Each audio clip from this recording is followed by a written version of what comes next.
Hello, I'm the real life fake wizard. Discord, the instant messaging app, is about to require you to submit either a government issued photo ID or a facial scan to continue using the platform. If you don't comply, your account gets locked into a restricted mode designed for teenagers. You lose access to age-gated servers, your direct messages get limited, your content filters get locked, and you're treated like a child on a platform you've been using likely for years. And the reason they're giving you for this is teen safety, which sounds noble until you remember that this same company had a massive data breach 5 months ago, where government IDs submitted for age verification were stolen by hackers. Discord is asking you to hand over the most sensitive personal biometric information you have to a company that has already proven it cannot protect it. So today, I'm asking you sincerely to consider deleting your Discord account or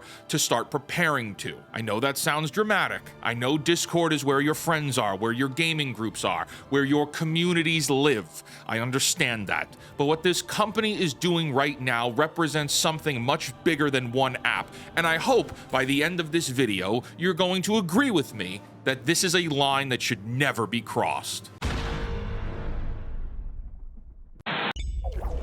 Today's indie game shoutout is Stray Path, an innovative adventure and strategy game that blends free cell mechanics with roguelike gameplay. Choose from colorful characters and explore a randomly generated world. Drag cards, optimize your choices, select equipment, and uncover the mysteries of this mysterious Stray world. To learn more about this and hundreds of other indie games, visit our free indie game discovery network, fakeportal.com, or scan the QR code on your screen. Now back to the video.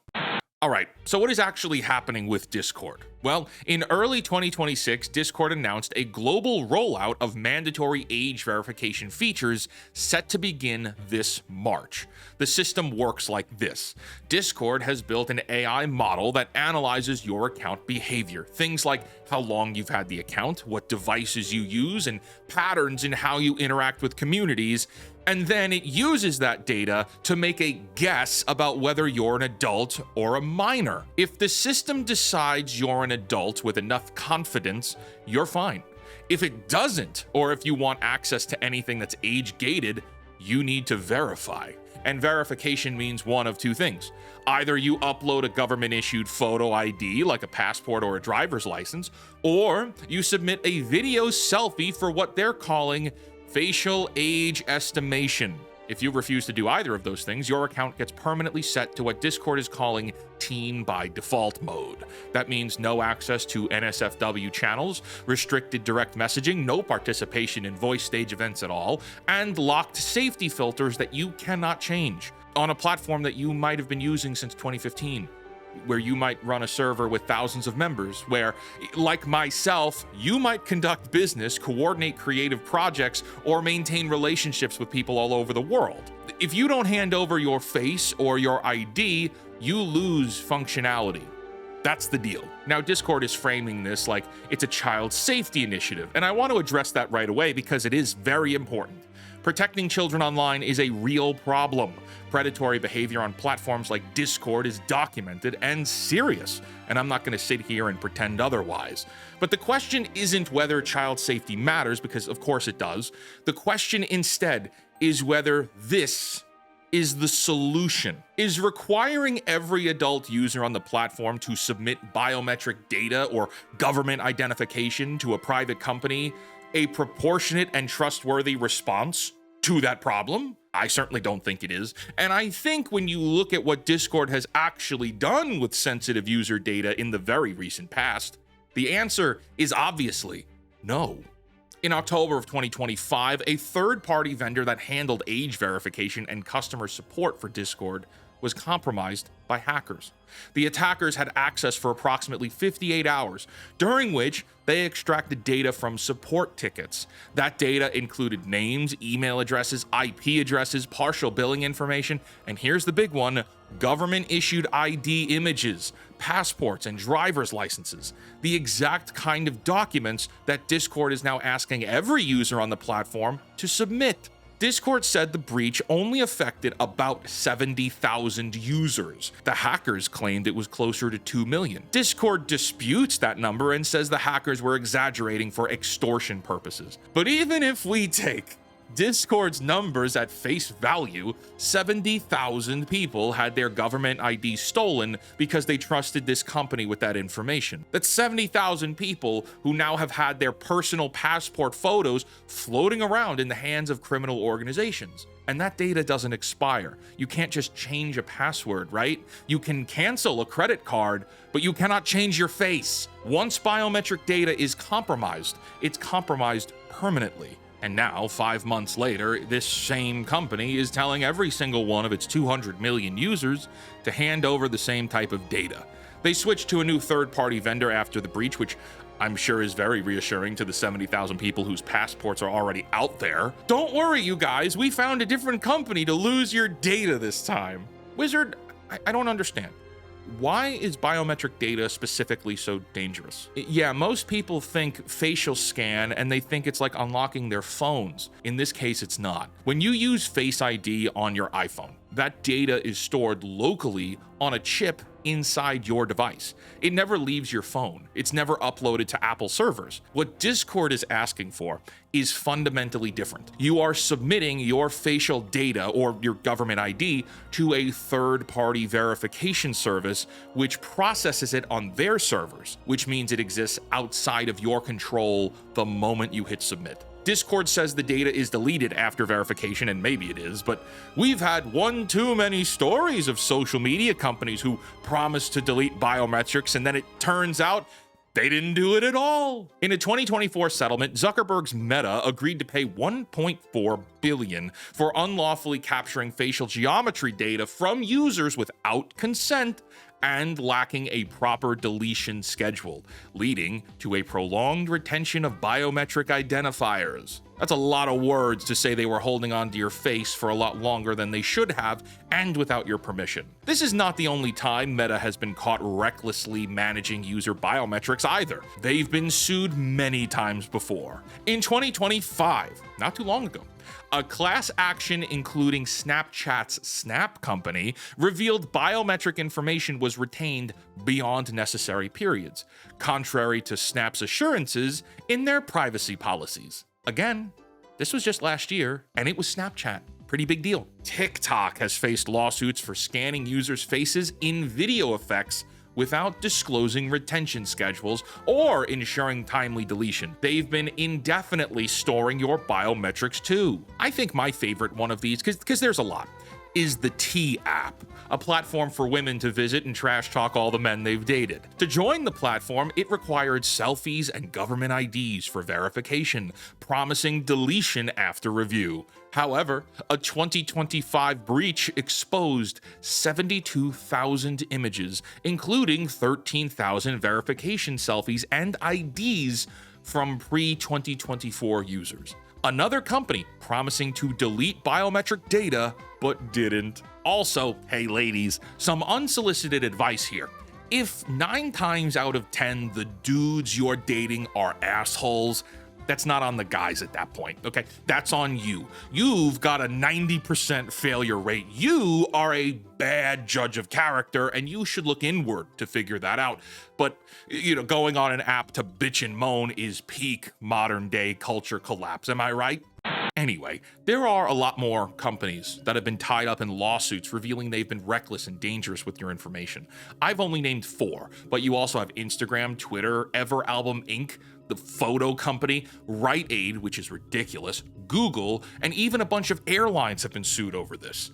If someone steals your facial data, they can use it for identity theft. They can use it to bypass security systems that rely on facial recognition. And with the way that AI is advancing right now, they can use it to generate deepfakes of you that are increasingly indistinguishable from the real thing. This is happening right now to real people. It's not a hypothetical anymore, okay? And Discord wants to build a database of 200 million faces and government IDs and then hand that to a third-party company to manage? Now, let's talk about why this is really happening, because it's not about teen safety. Teen safety is the justification.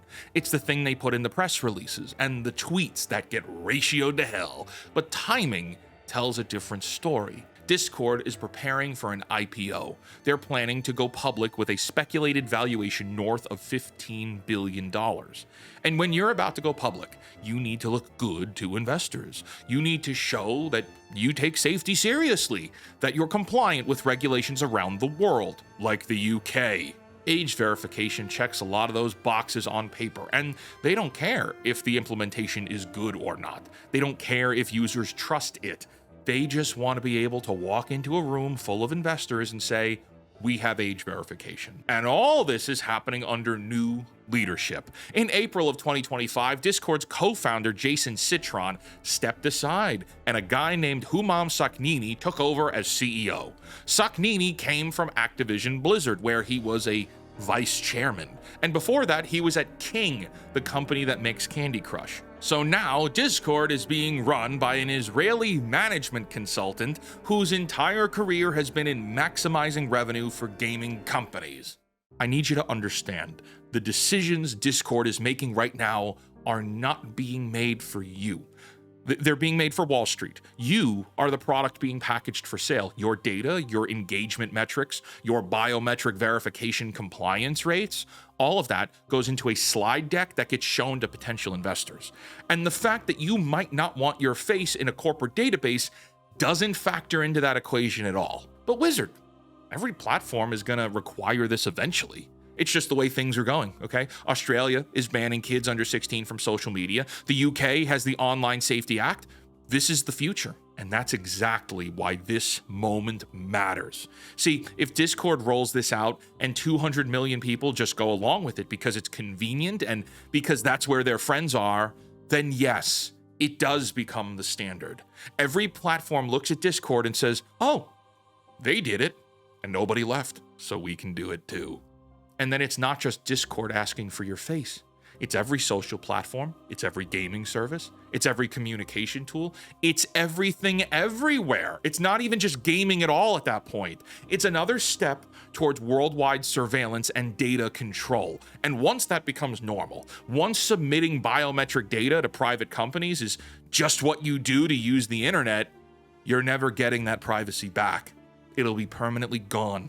But if Discord rolls this out and people actually leave, if they see a meaningful decline in their user base right before trying to go public, that sends a very different message. That tells every company watching that there is a cost to this kind of overreach, that users will not just hand over their most sensitive personal information because you wrapped it in a think of the children kind of press release. My friends, right now the window is open to actually change the trajectory for every platform making decisions behind closed doors. The window's open now. It won't be for long. This is one of those rare moments where what you do actually makes a difference, not in some kind of corny motivational speaker kind of way. This is real and it's measurable. Hey buddy, did you hear about Discord? Yeah, they're about to ship an IPO and their users are abandoning ship like crazy. Do you know what kind of signal that sends? And look, I understand. All of you who don't want to do it, all of you who don't agree with me. Discord is where your community is, your gaming group, your study group, your friends group from college, your D&D campaigns, your art servers, your music spaces. Leaving Discord feels like leaving all those things behind. And that's a real cost. I'm not going to pretend that it isn't. But you're not leaving those people, right? You're leaving a platform, and there are alternatives that do the same thing without demanding your passport. And there are more of those out there now, and many more on the horizon. By Discord chasing greed like fools, they don't understand they've just inspired worldwide competition. They could have coasted along making all the money in the world, but instead they chose to go public for even more money, and in doing so, they have kicked a sleeping bear. Within days from you seeing this video, there are going to be new applications popping up, probably lots of them, all with the intention of taking you in after you leave Discord and carry all of your communities with you. And you should go.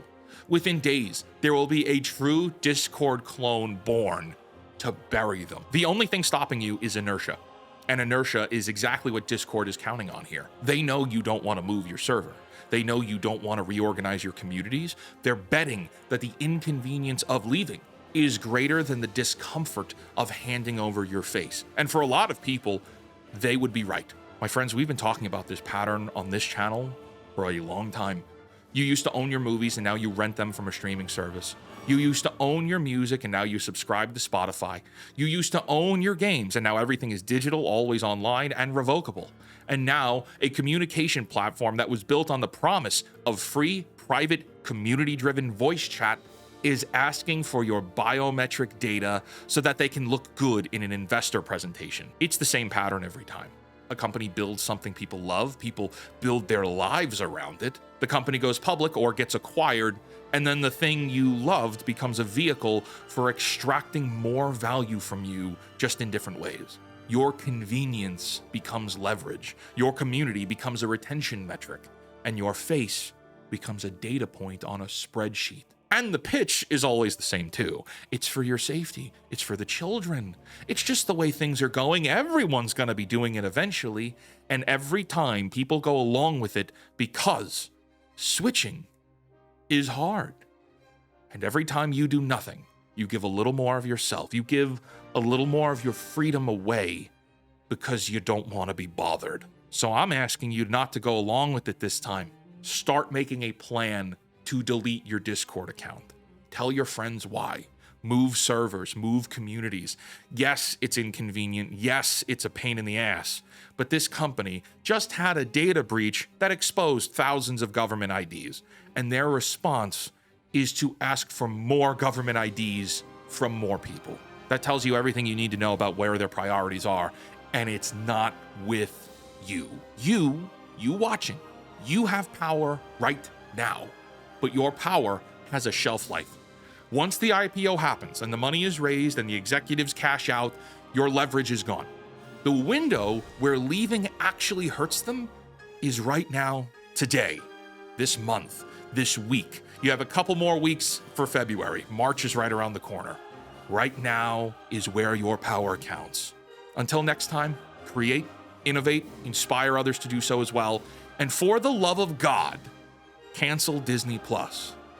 Fight back, damn it. Fight back. YouTube is going to suppress this video. Please share this with as many people as you can. Goodbye.